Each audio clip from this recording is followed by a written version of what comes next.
Hello, good day everyone. How are you? Okay, now let's review professional education for September 2024 LET exam. So this is teacher Josh. Are you ready? Okay, let's go. Number 1, to which domain in school head's competency framework is supervising and evaluating teachers' performance aligned para sa mga school heads? Okay. A. Strategic thinking and innovation. B. Instructional leadership. C. Personal excellence. D. Stakeholders engagement. So, what's your answer? So, the answer is B. Instructional leadership. Instruction is perhaps one of the most basic building blocks of teacher leadership. Leadership in instructional practice means something more than being the best possible teacher within the four walls of one classroom. It means reaching out and sharing great teaching with others, including fellow educators, but also extending to a broad range of stakeholders. Successful teacher leaders do not keep their effective practices to themselves. They share that knowledge with others in order to benefit all students. Instructional leadership. I-share mo yung iyong knowledge sa lahat. Question number 2. As staff A wants to build a positive school culture as she treats her co-staff with respect as they were years older than her. Staff A demonstrates the characteristic of being A. Collaborative, B. Open communicator, C. Collegial, or D. Friendly. So, keyword dito, respect. Okay, nag-show siya ng respect to others. So, the answer is C. Collegial. So these are the norms of improving schools. A. Shared goals. We know where we're going. 2. Responsibility for success. We must succeed. C. Collegiality. We're working on this together. For continuous improvement, we can get better. 5. Lifelong learning. Learning is for everyone. 6. Risk-taking. We learn by trying something new.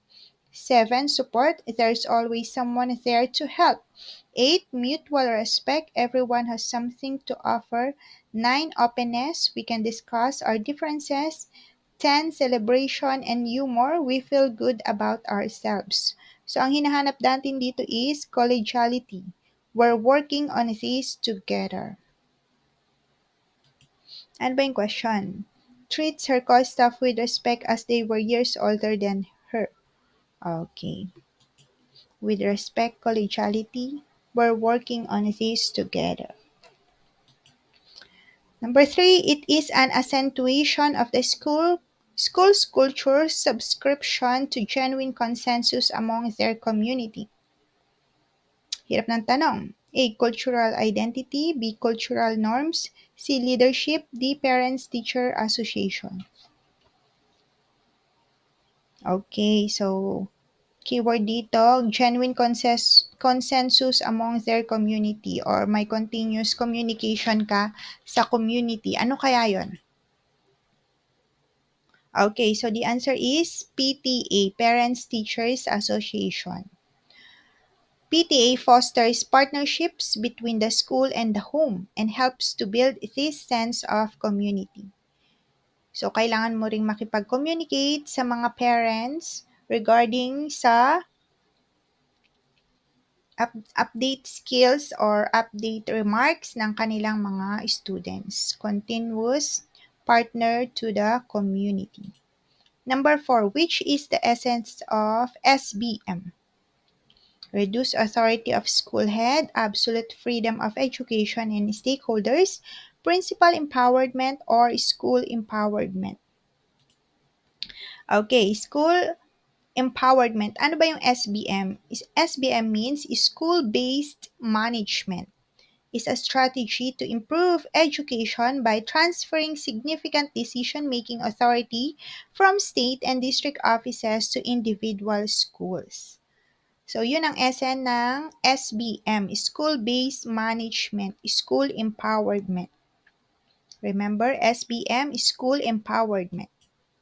Number 5, the ability to communicate and voice opinions and thoughts as well as listening to opinions and thoughts of others is essential in learning. Firmly grasping social cues and norms is extremely beneficial. Ano ba yon? Social literacy, media literacy, digital literacy, or literacy? So, ability to communicate and voice opinions. Yun ang keywords natin. So, this is social literacy. Social literacy is a student's successful performance and understanding of social skills, organizational skills, and communication skills. It is the student's ability to connect effectively with those around them. So, tandaan mo lang yung social. Okay. Mga nakapalibot sa iyo. Yan. That is social literacy. Kasi ang question, ability to communicate and voice opinions and listen to the opinions of others.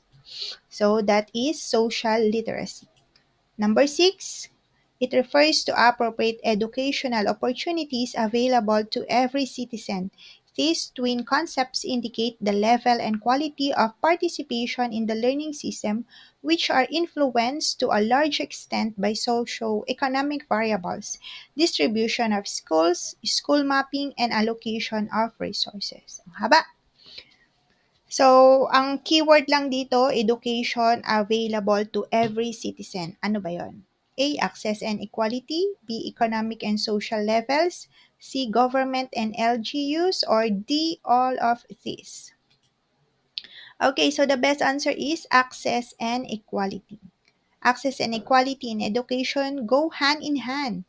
At a minimum, every student should have equal access to rigorous coursework and instruction, excellent educators, and critical support services, regardless of geographic location, income level, race, gender, or ability. So, equal access for all. Okay. Available opportunity to every citizen, access and equality. Okay, question number 7. What particular curriculum or program emphasizes content rather than importance of the learners? So, ang key word dito is content, emphasizes content. PRODED and SEDP, B, K plus 12, C, RBEC, or D, BEC. So, dapat familiar din tayo sa mga curriculum na to, no? So, the answer is PRODED, PRODED, and SEDP. Ano bang meaning nun? Program for Decentralized Educational Development, PRODED. Content-based, not on the learner and learning process. Also, the implementation of the basic education curriculum and secondary education development program SEDP addresses the learner and learning process. Okay, so content-based sila.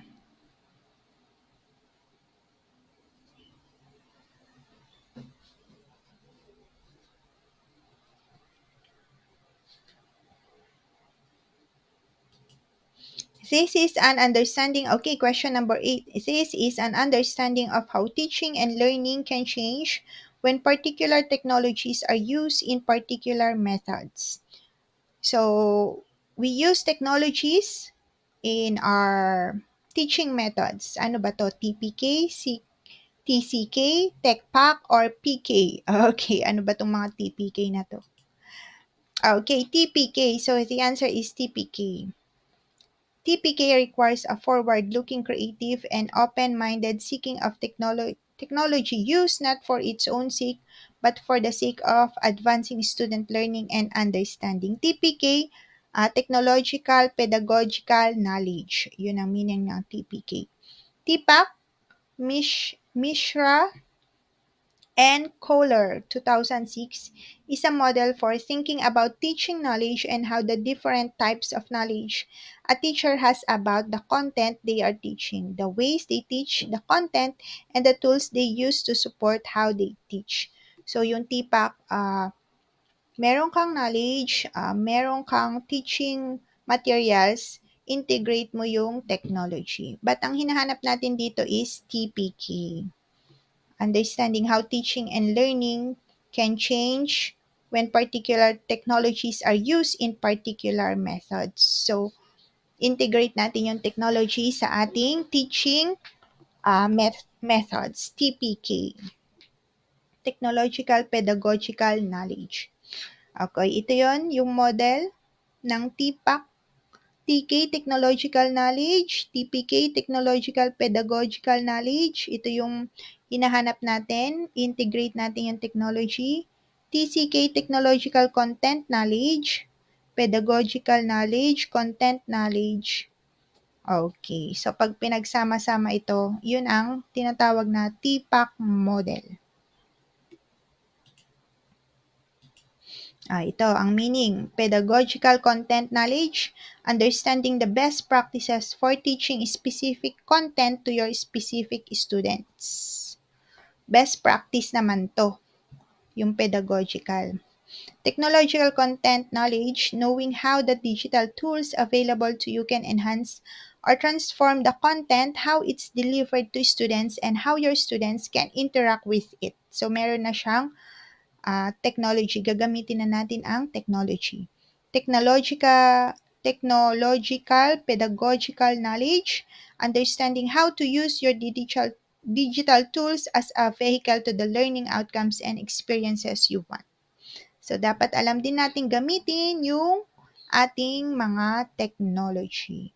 Paggawa ng PowerPoint, yan. Microsoft PowerPoint, and other tools. Okay, question number 9. Which of the following is not a 21st century skill? Flexibility, leadership, enthusiasm, initiatives. Okay, so the answer is enthusiasm. It is not a 21st century skill. Ano ba yung mga 21st century skill? Learning skills, also known as the 4 C's of 21st century learning. These include critical thinking, communication, collaboration, and creativity. Life skills, flexibility, initiative, social skills, productivity, leadership. Literacy skills, information literacy, media literacy, technology literacy. So remember these 21st century skills. Okay, Hargreaves 1994 highlights 4 existing teaching cultures. What does it mean when we say balkanization? Individualism? Oh, what happened? Wait a minute. Ang question is, okay, ang question, Hargreaves highlights 4 existing teaching cultures. What does it mean when we say balkanization? A. Teacher A avoid blame and support from his colleagues. B. Teacher A chooses to collaborate with his colleagues. Teacher A always collaborates with his colleagues every Friday afternoon 1:30 to 4 p.m. Or D. Teacher A wants to work into smaller collaborative groups. For example, working with others, classroom teachers, and resource support teachers. So, ano ba yung balkanization? So the answer is balkanization. Okay. Let's define balkanization. Ang answer doon is letter D. Okay. Balkanization, collaboration that creates competing subgroups. Okay. Yung D is wants to work into smaller collaborative groups. So, yun ang hinahanap natin, balkanization, collaboration that creates competing subgroups. 11. Some grade 11 researchers bump into Sheila, a grade 9 student. They then ask her to answer their questions. This is A. Availability sampling, B. Cluster sampling, C. Voluntary sampling, or D. Snowball sampling. Binangga nila si Sheila, para masagot yung kanilang mga questions. Okay, so the answer is availability sampling. Availability sampling is used quite frequently. It involves selecting a sample from the population because it is accessible. That is to say, individuals are selected for the research not because they meet some statistical criterion but because they are readily available. So, kung sino ay available, yun yung bibigyan nila ng question. That is availability sampling. 12. According to Stoll and Fink's typology of school cultures, moving refers to A. Appear to be effective, B. Pupils achieve despite teaching quality, C. Working together to respond to changing contexts, or D. Ineffective and they know it. Moving. Anong ibig sabihin ng moving? So, moving, working together to respond to changing context. That's very simple. 13. Who created the contingency model in the mid 1960s? Karl Marx, B. Emily Durkheim, C. Fred Friedler, or D. Herbert Spencer? Okay, so the answer is Fred Friedler. The Friedler contingency model was created in the mid 1960s by Fred Friedler, a scientist who studied the personality and characteristics of leaders. The model states that there is no one best style of leadership. Instead, a leader's effectiveness is based on the situation. So, the contingency model is by Fred Friedler. 14. The first step in conducting action research. A. Thinking of your research title. B. Identifying your problem. C. Listing down your participants. Or D. Communicating with participants. First step in action research. Of course, identifying your problem. So these are the steps in conducting action research. Identifying a problem area, gathering relevant data, interpreting data, acting on evidence, and evaluating results. 15. In styles of citation, APA means American Printing Association, American Psychological Association, American Publishing Association, or American Publishing Authority. So the answer is American Psychological Association. 16. It is a detailed description of the setting or individuals followed by analysis of the data for themes or issues. So ang keyword natin dito is themes or issues. Grounded theory, thematic analysis, phenomenological analysis, or case study. So the answer is thematic analysis. The goal of a thematic analysis is to identify themes. So tandaan mo lang yung keyword themes, thematic. Example, patterns in the data that are important or interesting, and use these themes to address the research or say something about an issue. 17. It has a numerical value and can be measured along a continuum. Interval variable, dichotomous, ordinal variable, or nominal variable. Okay, so the answer is interval variable. Interval, also called numerical. An interval variable is similar to an ordinal variable. So, remember, interval, numerical. Ano naman yung dichotomous? This is, or binary, has only two values, 0 and 1. 18. It teaches students to apply the lessons they learn to solve real-life problems. A. Transform action. B. Situated practice, critical framing, or overt instruction. Okay, so the answer is transform action. Ano ba yung transform action? Transform practice, students apply learning in creative ways. Situated practice naman, students are immersed in the experience of the text and discourses. So, mga situational. Familiar sila sa mga real-life experiences. Overt instruction, students are systematic, analytical, and conscious about the form of the text making meaning. Okay. Overt, nakikita. Conscious sila sa meaning ng lesson. Critical framing, students interpret social and cultural contexts that create meanings in the text. Students view a text critically in relation to its context. Critical thinking. Okay. Interpret nila yung lesson. Okay, 19.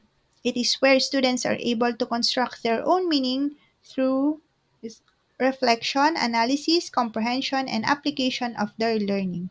Overt instruction, situated practice, critical framing, transform action. So obviously, Kapag nagko-construct sila ng own meaning, they think critically. So, that is critical framing. 20. Teachers do not just have the head but also the heart to teach. This describes multi-skilled, self-directed, high emotional quotient or lifelong learner. Siyempre, as a teacher, dapat mahal mo yung iyong mga students. So this is high emotional quotient. So that's it. Thank you for listening, and I'm hoping that this review questions helps you to answer the LET exam in September 2024. Okay, so bye-bye. Please like and subscribe.